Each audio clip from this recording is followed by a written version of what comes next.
Welcome back. We have Hannah Koch in studio with us. She's here to talk about inner well-being. She's an inner well-being strategist. She was born and brought up in the Netherlands. She came to our country a good few years ago. She's made this home now, and she's here to heal all of us. The one piece of her bio that jumped out at me was where she talks about creating inner peace through allergy alleviation. And boy, do we need that in our lives. We're plagued with allergies at every turn, and as I speak with you this morning, I'm just recovering from a bout of very bad flu and also bronchitis, and it's going on around us all of the time. So we're going to unpack that a little later on in the program, but let's talk inner peace. Let's talk the theta healing studies that she's undertaken, and a whole lot more. Hannah, good morning. Welcome to the program. Julie, thank you very much for having me today.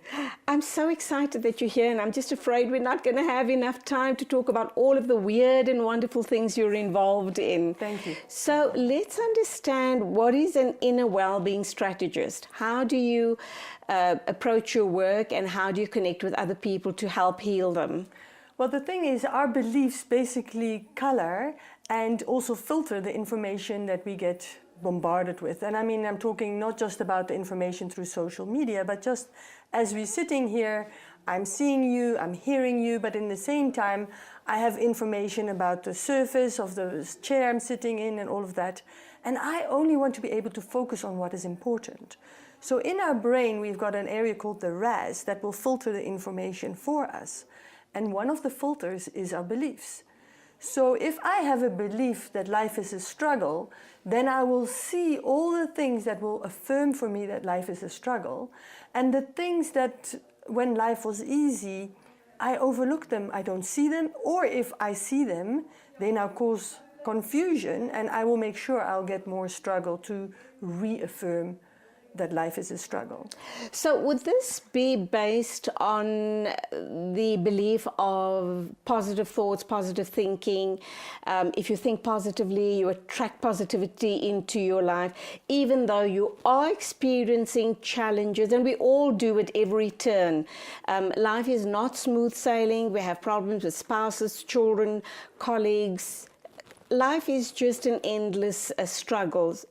But if you kind of connect and think positively all the time, does that positivity, that calmness start kind of going out and touching your loved ones and your immediate surroundings as well? Yes and no. Why I'm saying it like that is often when we say you've got to think positively, now we're talking about the conscious mind. But we have a subconscious mind that is 1,000,000 times stronger than the conscious mind. So if we have consciously, we say, oh, life is good, you know, there's always an opportunity. But deep down inside, we believe life is a struggle and it's hard and I'm unworthy. The subconscious is going to win. So when I do the inner well-being work, it's about identifying and changing the subconscious beliefs. How difficult is it to do that? You know what, it's not that difficult if you use the right techniques. You have to use a method that accesses that subconscious mind. When we talk, we only access the conscious mind. But when we use movement or we use spiritual work, we can make shifts on the subconscious level. And that's when it becomes easier. You talk spiritual work, and I also know that you refer to the theta healing studies. You don't necessarily have to ascribe to a certain religious belief. It's just about your own spirituality, your belief in God or a superpower, and just by that notion, you can start accessing all of that positivity. Absolutely. So it is, in theta healing, we call it the creator of all that is, the highest of the high. And if you have a certain religion, you can just connect with that. You know, there's such an overlap, or in a way the same. True. So it is indeed you have the ability to give it the filling or the the face of what works for you. As a starting point, Hannah, can people start switching over? I mean, if I keep telling myself my life is miserable, my life is miserable, I go to bed feeling miserable, waking up feeling miserable, thinking I'm useless, I'm not worthy, etc., etc., I'm going to shrivel up and die. But if I start, and I know you've spoken about the subconscious and the conscious mind, but if I keep telling myself on a regular basis, life is good, life is beautiful, I'm surrounded by goodness, by beauty and wholeness, my family are whole and healed, I should imagine, get to that point where I start tapping into my subconscious mind. Well, if you have those type of thoughts, the new type of thoughts, especially as you fall asleep, and when you wake up in the morning, because then your brain is naturally in a theta brainwave, so you can then tap into the subconscious. But I don't know if you've heard of the work of Noah St. John. And he discovered that when you say an affirmation that is in conflict with what you really believe, your subconscious mind will go like, yeah, who are you kidding? Reject it. Yeah, and reject it. But he said, if you ask a question, our mind is there to answer questions. So if you say, why is my life so beautiful? Or if you say, why is it possible for my life to be beautiful? Then your mind starts thinking, you bypass the rejection of the idea, and all of a sudden, you start seeing things that life is actually beautiful. That makes so much sense, because often when you're in a very dark space in your life, that's exactly what we do. We ask the questions, why me? Exactly. Why me? Why am I so unlucky? Why is this happening to me? I know, and that way we create more of that unhappiness. Yes. But another aspect which is also very powerful, and I'm sure at the end we'll give my website, and there's a video on the brain gym, because I'm also trained in brain gym. And there are some exercises that you can do that pull your brain out of that survival mode. Because when you're in survival mode, you are wired to recognize stress everywhere and danger everywhere. And you've lost access to your higher thinking abilities, which is here in your frontal lobes. That switches off up to 85%. So now you're driving around like with 3 flat tires because larger parts of the brain switched off during stress. Then it's very difficult to just jump out of that, shift out of it. So by using the movements from the brain gym, you already will start to feel better by just doing those exercises. Now, for people watching us this morning, they're in not a very great place in their lives. They want to start healing themselves and the people around them. They obviously then consult you. What is it that you're going to, what sort of work and how long is this work going to take, where they get to a place where they can start working on their own? Well, I always say start with 3 sessions. And so the first session is 1.5 hours. And what I do there is I look at the history. There's a lot of things that happen between conception and age 7 that are part of normal life, but people overlook it as they don't realize how traumatic it is. Like a large part of in our population, they are fatherless. The father left at some stage, often already during pregnancy. Now, people think, well, the child didn't know, it's in my stomach. The child knows. That rejection, there are defining moments. How did your parents respond when they found out that they were expecting you? How do you feel about your birth? How was the birth? How much fighting was there going on in your family? How did you respond to the birth of a sibling? That is years and years and years of bad history that you're carrying. Yes. How many sessions is it going to take to undo all of that? Well, thank goodness we don't have to try and undo everything, because that could take a lifetime.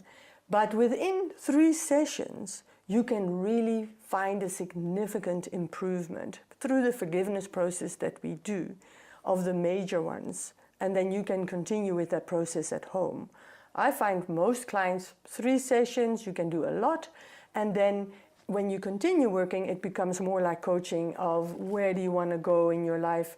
Let's set some goals. Let's see what's holding you back for those goals, shift that and move forward.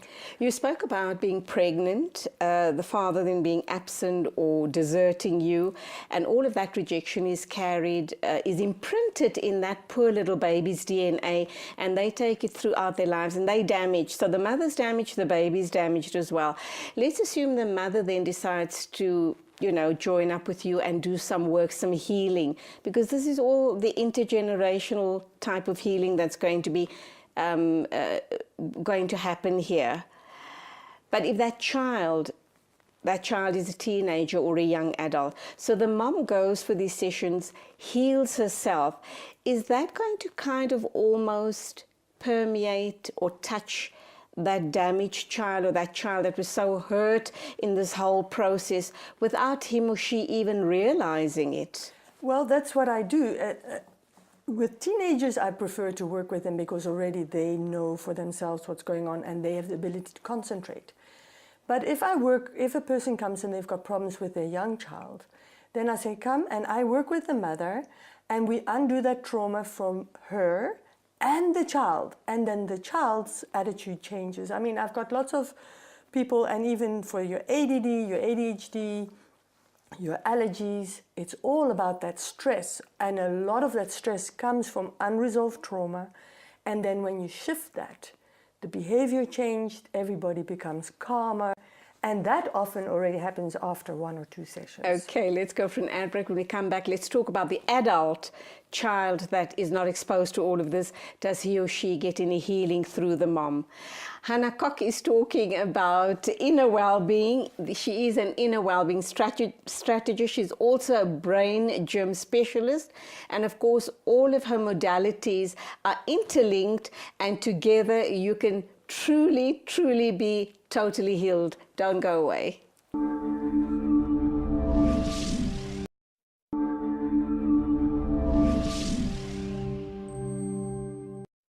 And we're into the final segment of the show this morning. Hannah Koch is our guest. She's talking about inner well-being. And of course, she has dabbled in a lot of different types of modalities. She seems to have brought it all together, and it seems to be working extremely well. Let's talk some more about how, when you make a change, when you start healing, how it impacts positively to your loved ones in your immediate surroundings. That does work, does it not? Absolutely. As we were speaking in the break, when you're in a relationship with somebody, it's like you're pushing against each other. So if the other person is pushing against you, what is our first inclination? Is to push back harder, and then they push, and so you end up with a tense situation. We're irritating one another. Now, in my sessions, you learn to look at a different way at that situation and change you. I will teach you how to stop putting pressure on that person by changing yourself. And the other person has to change. They're either going to, because if I stop pushing, this person has to stop pushing or they're going to fall, which of course they'll just stop pushing. And my experience is that when you have one person in the family, of course it's easier if there's more than one person in the family to work with. But then the whole energy, the dynamics in the relationship change. And obviously it works beautifully for problematic relationships. And even in the workplace, if you're having a colleague or a boss who's coming down really heavy on you, if you shift your mindset through the work with you, they're going to notice the change in you, and they're going to start responding differently to you.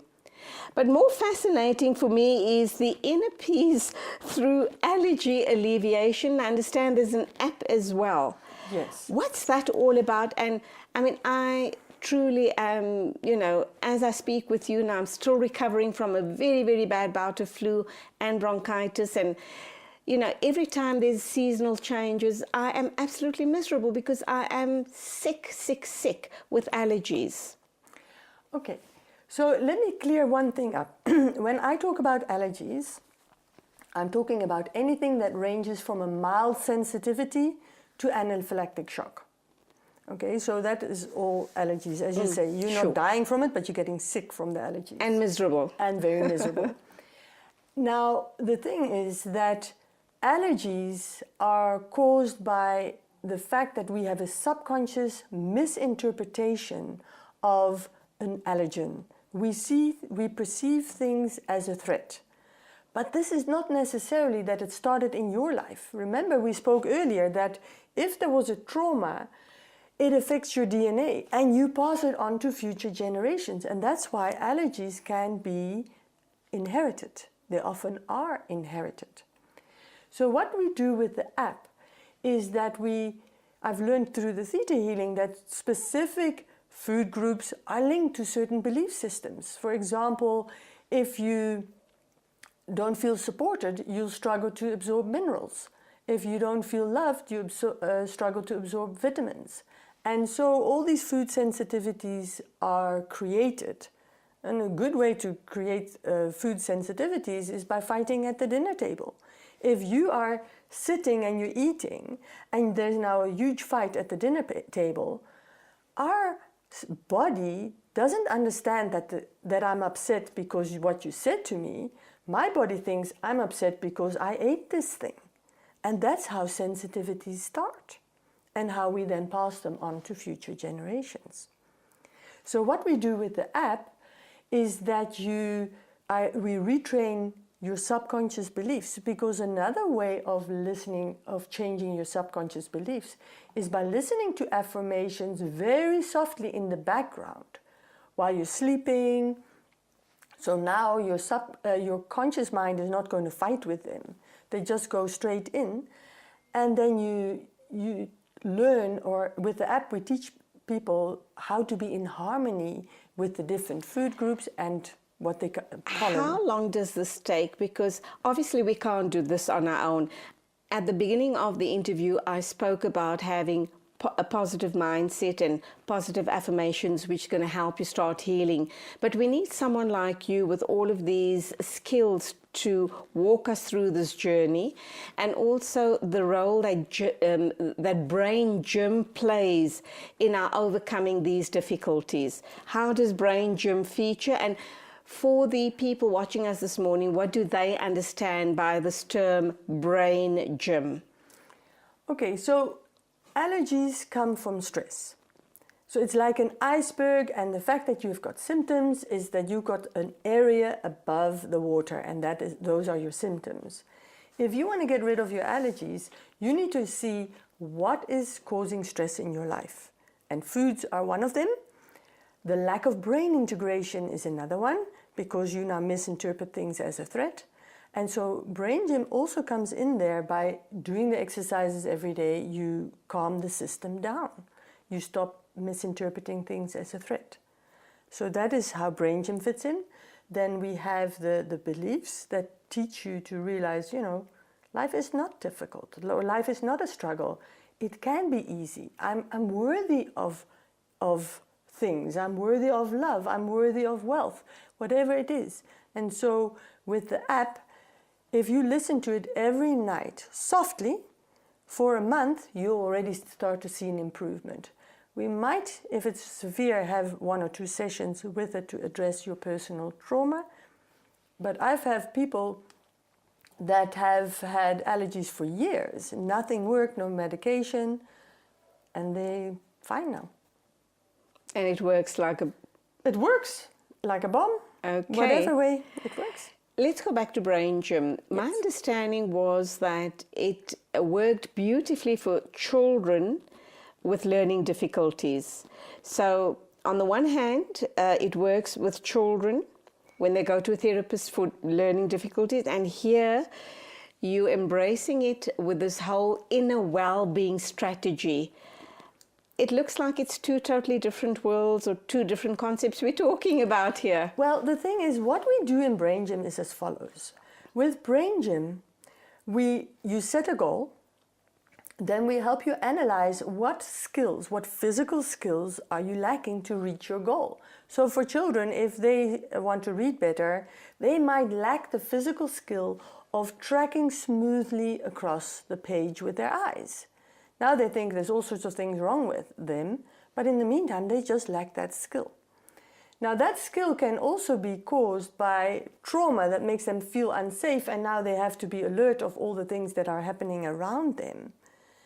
So with Brain Gym, we teach them physical skills with movement, but with the more advanced consultations, we also go and identify what is that trauma and release that trauma from their mind, but also from the body. When you're stressed, for example, your muscles tighten. With Brain Gym, we show you how to lengthen the muscles back to a relaxed state. Now you have your wisdom back. Now you'll stop misinterpreting things as stress. And so you bring the whole stress levels down, and you can put life into a different perspective. Let's come back to allergies. Yes. Do you believe that with all of the work you do and people still battle with them, that perhaps some form of a natural remedy needs to be put in place as well? And what would that be?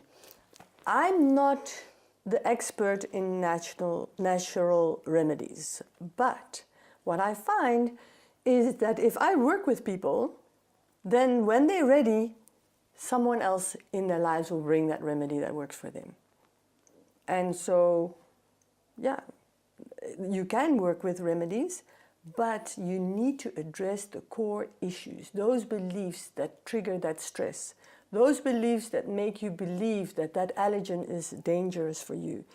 If you address that, a lot of the shift has taken place. Hannah, let's look at the issue around, we know that cancers and diabetes are the two dreaded diseases all around the world. And obviously, the moment you hear those words, you immediately think, and HIV and AIDS, obviously, you think, well, there's a death sentence hanging over the person's head. Well, we're all going to die at some point or the other. But the point is, once you present with one of these illnesses, how does this concept, the inner well-being strategy, can it work for those type of patients, and how much or big of a difference does it make? And I'm thinking also in conjunction with the meds from your doctor.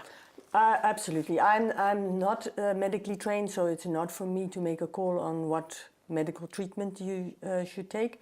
And the work that I do is very complementary to what you do with your medical doctor.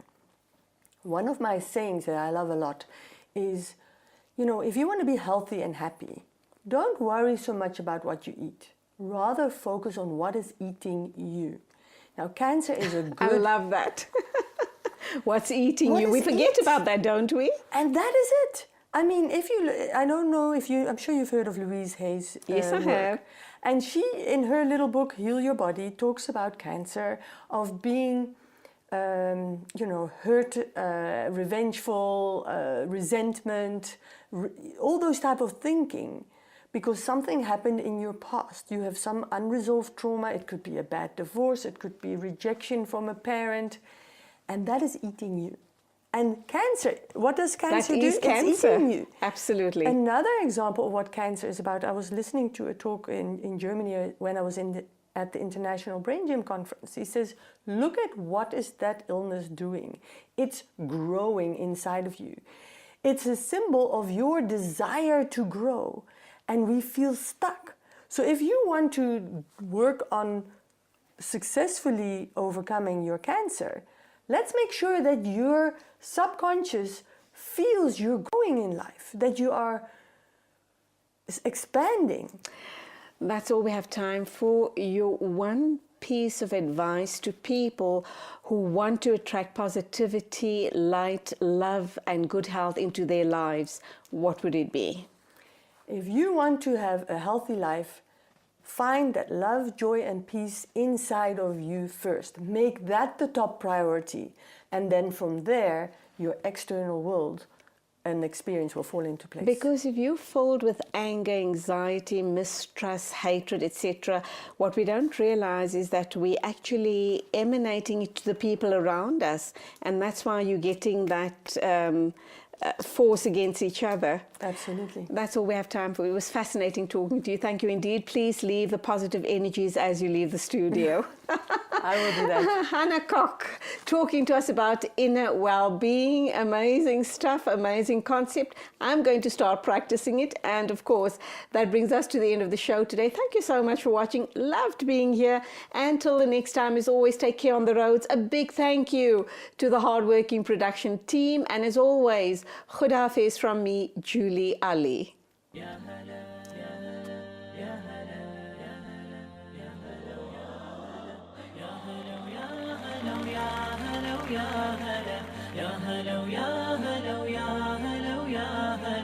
حن قلبي على جمعة الخير هلا حن قلبي على جمعة الخير هلا يا هلا ويا هلا ويا هلا ويا هلا يا هلا ويا هلا ويا هلا ويا يا هلا ويا هلا ويا هلا ويا هلا يا هلا ويا